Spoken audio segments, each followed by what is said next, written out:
A millionaire invited her maid to a birthday celebration, with the intention to humiliate her. But, when she arrived, in this moment of leisure, I invite you to immerse yourselves in a narrative set in a realm where wealth reigns supreme. This is the reality for Carla, one of the most glamorous and affluent young women in the city. Her existence is dictated by the figures in her bank account, her lavish possessions, and her extravagant lifestyle. The sunlight cascades over her expansive mansion, a sanctuary of opulence amidst a landscape dominated by technology and excess. At 25 years old, Carla presents herself with meticulous attention to detail, standing before the grand window of her bedroom. Her cold blue eyes, a stark contrast to her frigid demeanor, survey the meticulously maintained grounds that lie before her. Clad in a custom-tailored dress valued at more than the annual income of many, she adorns her wrist with a limited-edition gemstone bracelet, a representation of time that she equates with wealth. Holding an aged glass of wine, an emblem of status in her eyes, she observes her maid, Emily, who diligently tends to the garden under the relentless sun. Emily meticulously prunes each rose bush and cleans every corner with a dedication that Carla finds both peculiar and contemptuous. Emily embodies the qualities that Carla lacks: humility, a strong work ethic, and a genuine contentment with her modest life. Despite her simple attire, Emily possesses an innate beauty that stirs envy within Carla. At 30, the maid bears the marks of honest labor, with each bead of sweat on her lovely face reflecting the struggles she endures. Her skilled hands, honed through years of experience and a passion for her work, wield gardening tools with remarkable finesse. As Carla observes Emily's industriousness, a dark thought begins to take shape in her mind. A cunning smile emerged on her lips, betraying the malevolence concealed beneath the guise of a well-respected individual. Why not invite this country pumpkin to my birthday celebration?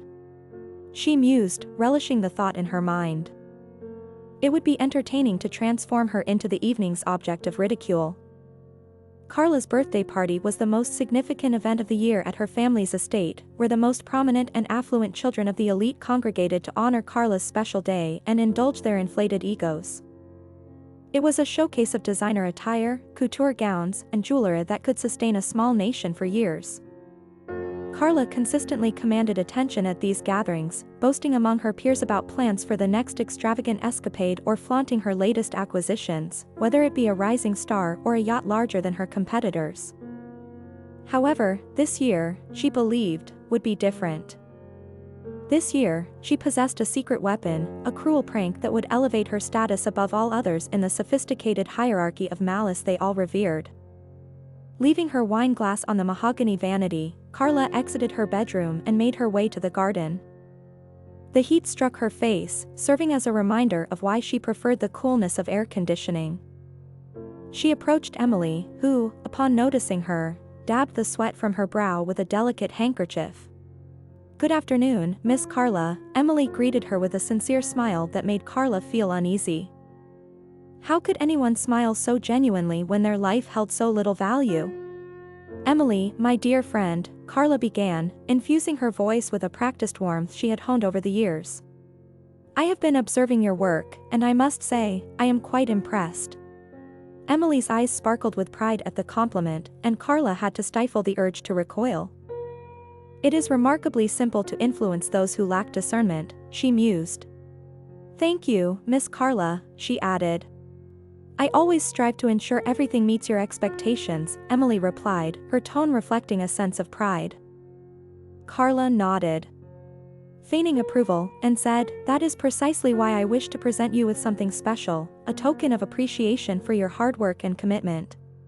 Emily blinked in astonishment. Throughout her years of service to the Carla family, she had never received anything beyond her regular salary and perhaps a modest Christmas bonus.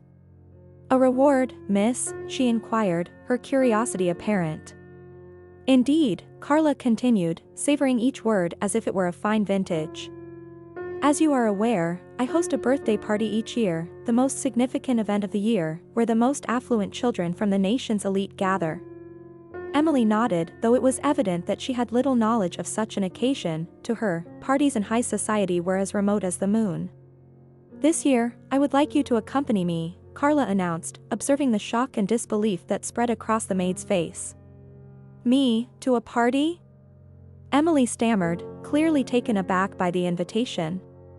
But, miss, I don't know anyone there. I wouldn't know how to behave or what to say in such an environment. Carla suppressed a laugh. The maid's insecurities were precisely what she sought. Do not worry, Emily. You will be my guest of honor. Consider it an opportunity to experience the lifestyle of the elite. Besides, I am certain everyone will be eager to meet the person who cares for me and my household. Emily gazed at her soiled, labor-worn hands and then at her garments, which were marred by the dust and dirt of the garden. You are too kind, Miss Carla, but I lack suitable attire for such an occasion. Do not concern yourself with that, Carla responded, dismissing the matter with a casual wave of her hand. I will ensure you have something appropriate for the event. So, what do you say? Will you accept my invitation? For a moment, Emily hesitated, a fleeting doubt flickering within her, suggesting that this unexpected generosity might not be entirely genuine. However, the allure of experiencing something so different from her daily routine quickly overshadowed her reservations. It would be an honor, Miss Carla, Emily finally replied, a bright smile illuminating her weathered face. Thank you for considering me. The pleasure is mine, Emily, Carla said, placing a hand on Emily's shoulder to solidify the agreement. The party is this Saturday, and I will ensure you have everything you need. As she walked away, Emily found herself torn between excitement and apprehension. Once out of sight, Carla allowed the malicious laughter she had been suppressing to escape, reveling in the beginning of her scheme. Back in the cool elegance of her mansion, she made her way to her private bar, craving another drink to toast the initiation of her flawless plan.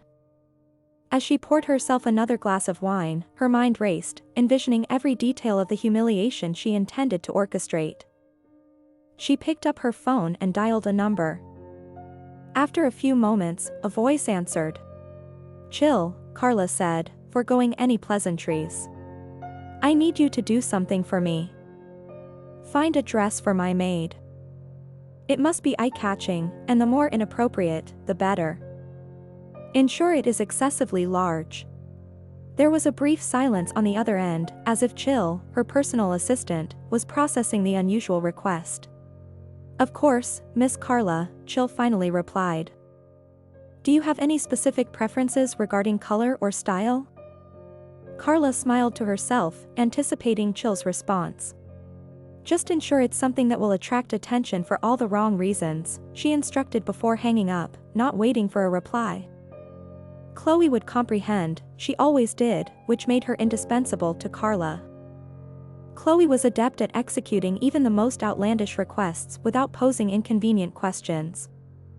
With the plan now set in motion, Carla allowed herself to envision how the evening would unfold.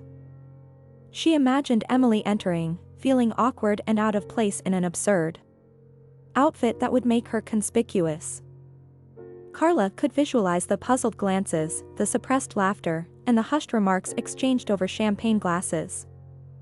At the center of this spectacle would be Carla, the orchestrator of this cruel jest.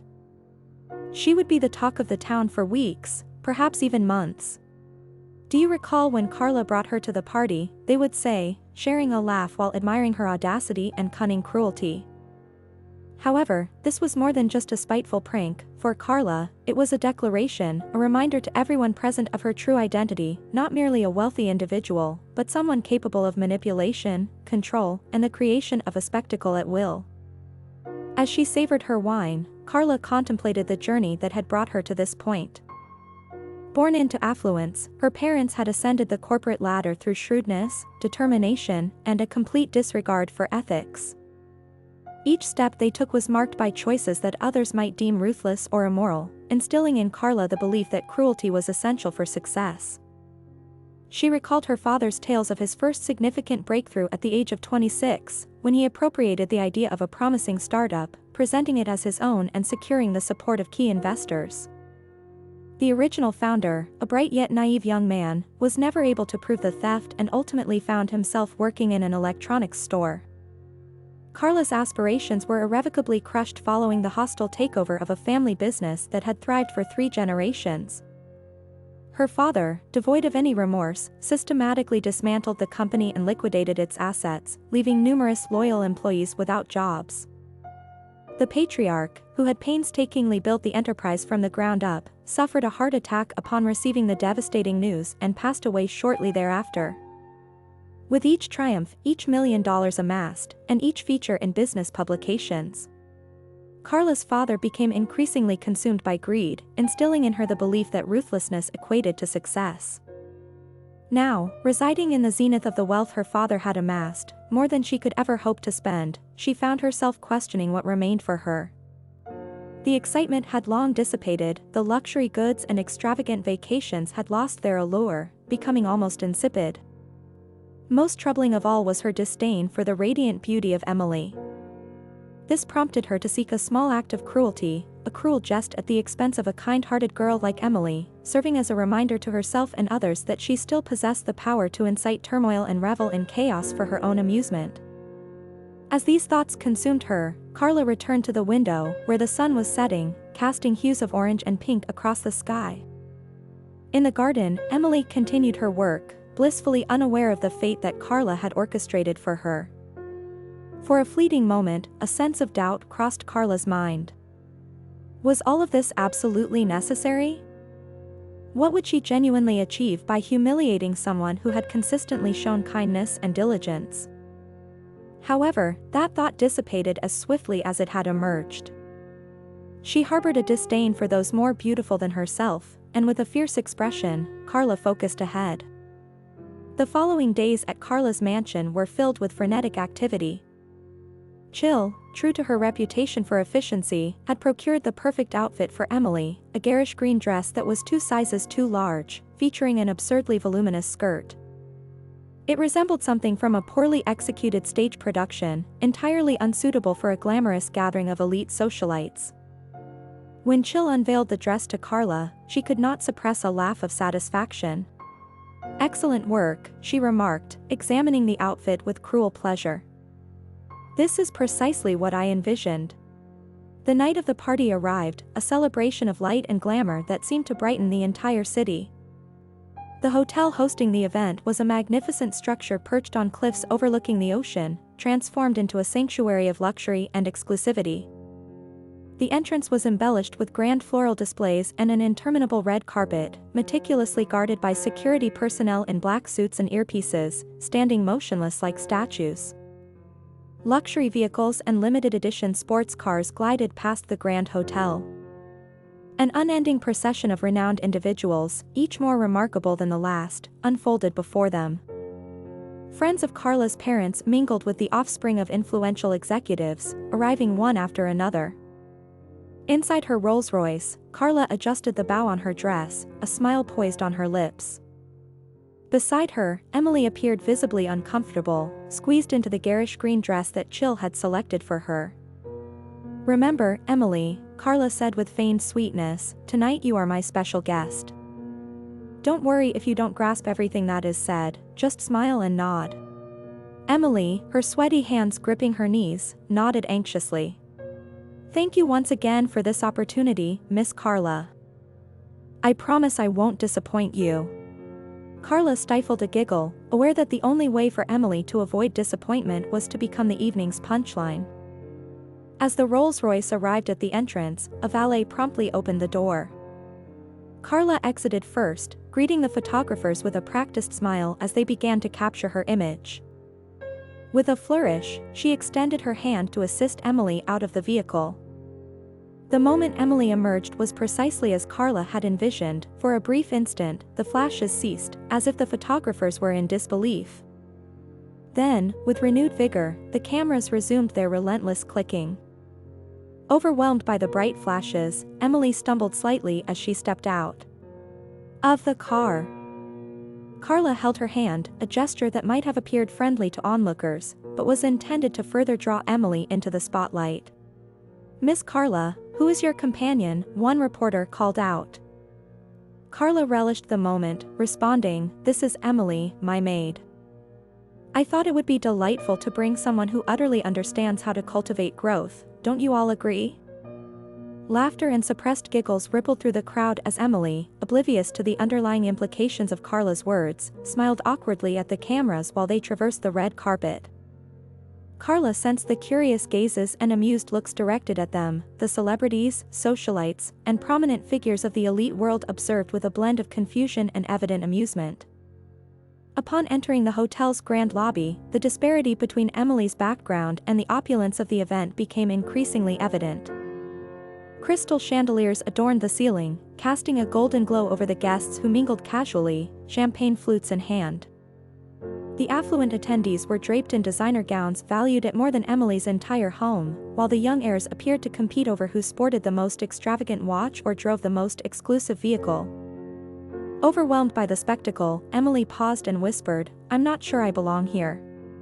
Carla stifled a triumphant smile and replied, "Nonsense, Emily. You are my guest. Let me introduce you to some friends." With a hand placed gently on Emily's back, Carla led her toward the table where her parents were seated with a group of influential executives near the bar. She recognized James, the CEO of a promising startup, and Tom, a well-known venture capitalist celebrated for his sharp wit.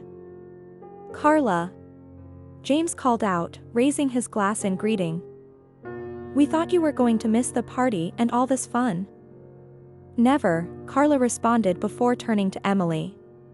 "Allow me to introduce my companion for the evening. This is Emily. Emily, my maid," she added. The silence that ensued was almost tangible. "Your maid?" James echoed, his tone a blend of disbelief and amusement. "Yes," Carla affirmed, savoring the moment. "I thought it would be refreshing to bring someone truly interesting, if you know what I mean." The polite laughter that followed felt forced and uncomfortable. Emily, sensing that she was the subject of a joke she did not fully grasp, offered a nervous smile. "Tell me, Emily," James said clearly, opting to engage with Carla's jest. "What are your thoughts on colonizing Mars?" Emily blinked in confusion. "I don't know much about that, sir, but I suppose if they are going to colonize Mars, they will need good maids, right?" Her response prompted another wave of laughter, this time more genuine yet equally cruel. Carla could feel the curious glances and amusement directed at them from every corner of the room. Her plan was unfolding perfectly. As the evening continued, Carla ensured that Emily was introduced to as many individuals as possible, with each interaction becoming increasingly awkward. She maneuvered Emily from one group to another, exposing her lack of knowledge regarding technology, finance, and the guests' culture. At one point, they encountered Astab, who regarded Emily with a blend of curiosity and amusement. "So, Emily," Astab said, his smile not reaching his eyes, "what do you think the future of AI in domestic service will be?" Emily, feeling the pressure of the spotlight and the unwanted attention, stammered, Well, sir, I think if they can cook rice and serve it without spilling any, that would be something." This remark elicited further laughter from the surrounding group. Astab, though clearly entertained by the situation, paused to consider her answer before nodding. "You know, that's not a bad idea. Perhaps we should look into automating cooking and serving on Mars." While Carla found the situation amusing, she felt a twinge of irritation. She did not want Emily to receive any recognition, even if it was sarcastic. As the night progressed, the alcohol flowed freely, and inhibitions began to fade, leading to bolder comments about Emily, with laughter no longer concealed. Carla observed with satisfaction as her scheme progressed, watching Emily gradually succumb to the burden of the stares and the comments directed at her. At one point, Emily excused herself to visit the restroom, and Carla noted how her shoulders drooped and her steps became unsteady. For a fleeting moment, a hint of doubt crept into her mind. Had she gone too far? However, before she could reflect further, a group of friends approached her, eager to engage in conversation, and Carla quickly immersed herself in their chatter, momentarily forgetting about Emily's predicament. Meanwhile, in the opulent hotel restroom, Emily gazed at her reflection in the mirror, confronted by the image of a woman who felt defeated. The bright lights accentuated every tear and blemish on her ill-fitting dress. For the first time that evening, she found herself alone, free from Carla's dominating presence and the derisive stares of other guests. Emily splashed water on her face, attempting to regain her composure. What was she doing in this environment? It was evident that she did not belong in this realm of affluence and influence. Each conversation, every glance, and every suppressed laugh served as a reminder that she was an outsider, a subject of ridicule. As she dried her face with a towel softer than anything she had ever experienced, Emily contemplated her choices. She could simply leave, hail a taxi, and retreat to the comfort of her modest home. Yet, something within her resisted that notion. She had promised Carla she would attend the party, and Emily was a woman of her word, regardless of the circumstances. With a deep breath, she straightened her posture, adjusted the bow of her dress as best as she could, and steeled herself to return to the gathering. She may not truly fit in here, yet she could at least navigate the remainder of the evening with a sense of dignity. While Emily grappled with her insecurities in the restroom, Carla thrived, surrounded by the powerful and esteemed friends she admired. She skillfully directed the conversations, each word, gesture, and smile meticulously crafted for optimal impact. Suddenly, a voice called out from behind her, remarking on her choice of companion for the evening. Carla turned to confront her father's most formidable rival in the tech industry, Saul. He embodied everything her parents loathed: intelligent, charming, and, most troubling of all, genuinely respected by his peers and employees. "Uncle Saul," Carla greeted with a smile that failed to reach her eyes. "Always a pleasure to see you. What can I say? I enjoy surprising people." Saul regarded her with an inscrutable expression. "Is that what you're doing? Because from my perspective, it appears you are humiliating a girl who clearly does not comprehend her presence here." Carla's smile faltered momentarily. "Please, don't be dramatic, Uncle Saul. I'm merely introducing Emily to a world she would never experience without my guidance. Isn't that generous?" "Generous?" Saul echoed, his tone laced with skepticism. "Is that how you define it? To me, it seems more like an exercise in needless cruelty." Before Carla could retort, a ripple of murmurs swept through the room as all eyes turned toward the ballroom's main entrance. An imposing figure had just entered, a tall man, approximately 75 years old, with silver hair slicked back and an aura of authority. His suit was impeccably tailored, understated yet exuding wealth in every seam. However, the most striking aspect was his face. His sharp eyes appeared to penetrate every falsehood, and his smile harmoniously blended kindness with shrewdness. Carla felt her throat constrict. She recognized him instantly. Everyone in the nation did. It was Adam, the legendary investor and philanthropist who had shaped and dismantled more fortunes than anyone else in the tech sector's history.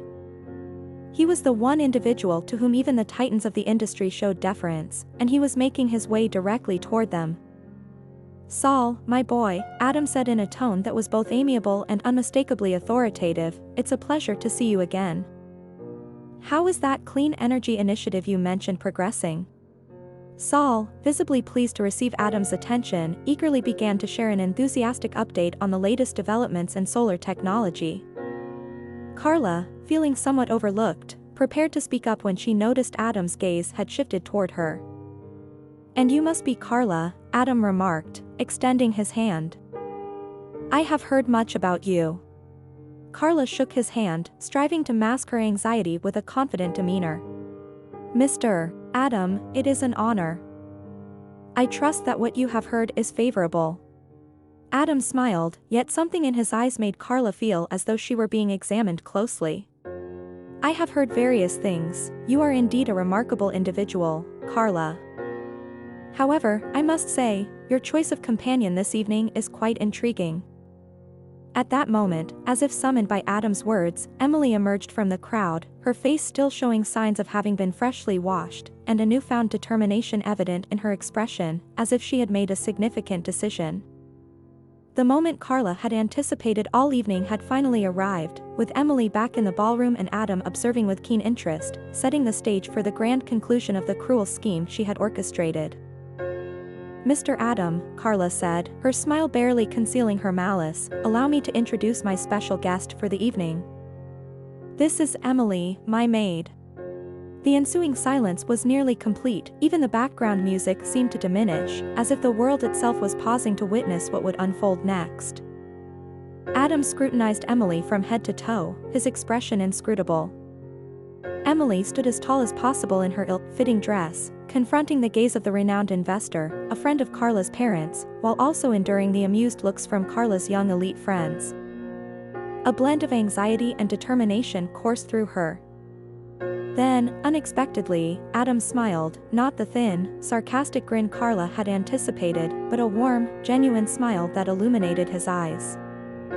"Emily," Adam said, extending his hand. "It is an honor to finally meet you." Confusion washed over Carla's face like an ink stain. What could he possibly mean by that? Equally taken aback, Emily shook his hand. "The honor is mine, Mr. Adam," she replied, her voice more resolute than it had been earlier in the evening. Then, everyone astonished when Adam announced, "Please applause for the angel, the legend, the unknown angel. Hope, she have been introduced to all of you. Most of the people did not met her today. Although, met her." As if prompted by Adam's words, something remarkable began to unfold. Like a wave rolling across the ocean, guests started to rise, first individually, then in groups, until the entire room was standing. Applause erupted, beginning softly but quickly escalating into a deafening roar. Emily looked around, bewildered, struggling to grasp the situation. "That's her," someone in the crowd exclaimed. "The unknown angel. I can't believe it, she's a legend." Whispers spread rapidly. "The unknown angel? Is she really here? I can't believe it, she's a legend." Carla turned to Emily, her expression a mixture of confusion and growing horror. "What are they talking about? What is this?" But Emily was no longer focused on Carla, her gaze was fixed on Adam. Emily took a deep breath and, for the first time that evening, stood tall, her posture radiating dignity and strength that Carla had never witnessed before. The garish outfit she wore suddenly seemed inconsequential. "I believe it is time for the truth to come to light," Emily declared, her voice firm and unwavering. "Yes, I am the unknown angel." The revelation struck the room like a thunderclap, causing Carla to feel as though the ground had shifted beneath her. The unknown angel, the enigmatic philanthropist, who had secretly donated millions to various charities over the years, whose identity had been a topic of speculation in every social circle across the nation. "But you are a maid," Carla stuttered, struggling to reconcile the humble image of Emily with the legend of the unknown angel. Emily's smile was filled with years of secrets and a sense of fulfillment. "Yes, I am a maid, and I take pride in it," she responded. At that moment, Adam stepped forward onto the stage, grasping the microphone. "Ladies and gentlemen, a few years ago, Emily was recognized as one of the top young entrepreneurs in our country, ranked among the top 5. However, for reasons that remain unclear, she chose to leave that life behind and pursue a simpler existence, doing what she loves." Adam approached Emily, placing a hand on her shoulder. "I have had the honor of collaborating with Emily on numerous charitable initiatives. Over the years, her generosity and humility are truly remarkable." Carla felt her world spinning, her plan, her cruel joke, had disintegrated in an instant. Even worse, she had become the subject of ridicule, the villain in this unfolding narrative. Guests began to gather around Emily, eager to meet the renowned yet enigmatic angel executives. Those who had previously regarded Emily with disdain, including stars and philanthropists, were now vying for her attention. Ms. Maria, a celebrated actress, expressed her gratitude, stating, "Your donation saved the arts center in my hometown. I cannot thank you enough." A distinguished tech entrepreneur added, "The funds you provided for clean energy research are transformative." It is an honor to finally meet you." As the accolades and expressions of gratitude continued, Carla found herself retreating, shrinking away from the limelight. Her mind raced as she struggled to comprehend the situation. How could she have been so mistaken? How could she have failed to recognize Emily's true character? Emily, for her part, accepted the praise with grace and humility, repeatedly stating, "The real honor lies in helping." Each of us has the power to make a difference, regardless of our circumstances. At one point, Emily turned to Carla, who had withdrawn to a corner of the room. With measured steps, she approached her former employer, now diminished in the face of this revelation. "Carla," Emily said, her voice gentle yet firm, "I imagine you are questioning why I chose to attend tonight, knowing your intentions." Unable to meet Emily's gaze, Carla looked down at the floor. "I don't understand. Why work as a maid if you have so much money? Why endure all of this?" She gestured vaguely toward the party and, more broadly, to her previous treatment of Emily. Emily smiled, a look filled with empathy and sadness. "Because honest work, Carla, regardless of its nature, possesses dignity. Caring for you and your home, witnessing daily improvements, keeps me grounded in what truly matters. Sometimes, the most significant lessons arise from the most unexpected sources." At that moment, Carla felt something within her shift. Her entire upbringing had instilled in her the belief that wealth and power were paramount. Yet here stood Emily, a woman with unimaginable wealth, choosing a life of simplicity and quiet benevolence. Carla expressed her regret in a hesitant whisper, struggling to articulate her feelings. "I didn't intend to," she said softly. Emily placed a reassuring hand on Carla's shoulder, a gesture of compassion that Carla felt she did not merit. "I understand, Carla. While I cannot excuse your actions this evening, I believe there is a valuable lesson for all of us," she stated, addressing the gathering around them, her voice rising to ensure everyone could hear. "Tonight serves as a reminder that we should not judge individuals based on their appearance or profession. True wealth is not quantified by monetary means, but rather by the positive influence we can exert in the lives of others." A wave of agreement rippled through the audience. Carla noticed that the admiration she once received had shifted to coldness or pity. She had descended from her elevated status, and the descent was profound. Adam approached, his commanding presence felt by all. His voice conveyed both disappointment and a hint of optimism. "You have made a serious error tonight, but as Emily has indicated, there is always an opportunity for growth and redemption." Carla nodded, feeling more diminished than ever. "We cannot alter the past, Carla, but we can sow the seeds for a brighter future," Adam continued. "You are not alone in this, there is a community ready to assist you and collaborate with your family on meaningful projects." Carla gazed at him, experiencing a blend of humility and hope that was new to her. "I want that. I want to learn, to help, to approach things differently." Emily beamed at her. "So, how about we begin tomorrow morning at your home, as I suggested? There is something truly therapeutic about cleaning and witnessing the results of your efforts." "I would love that, Emily. I believe I have much to learn from you and everyone else," she replied. As they conversed, Emily made her way to the balcony, her previously overlooked presence now exuding quiet authority. "Ladies and gentlemen," Emily began with a warm smile, "I hope I am not interrupting."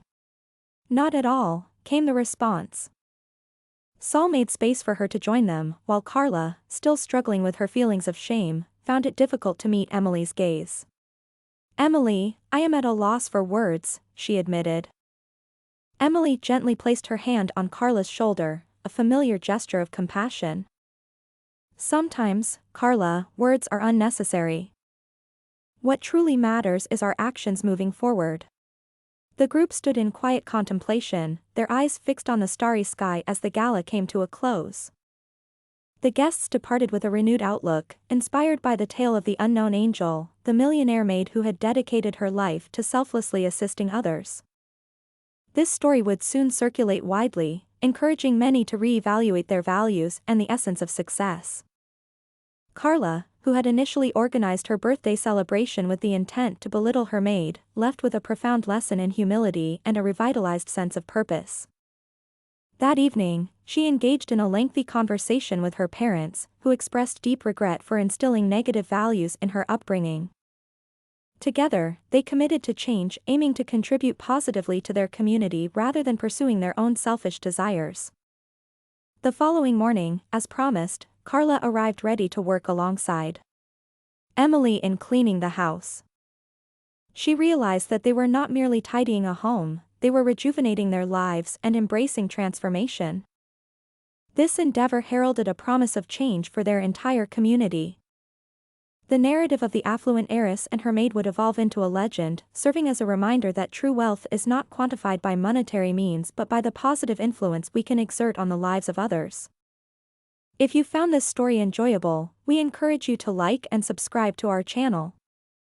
Your support inspires us to continue sharing heartwarming stories nearly every day, and we are sincerely grateful for your encouragement.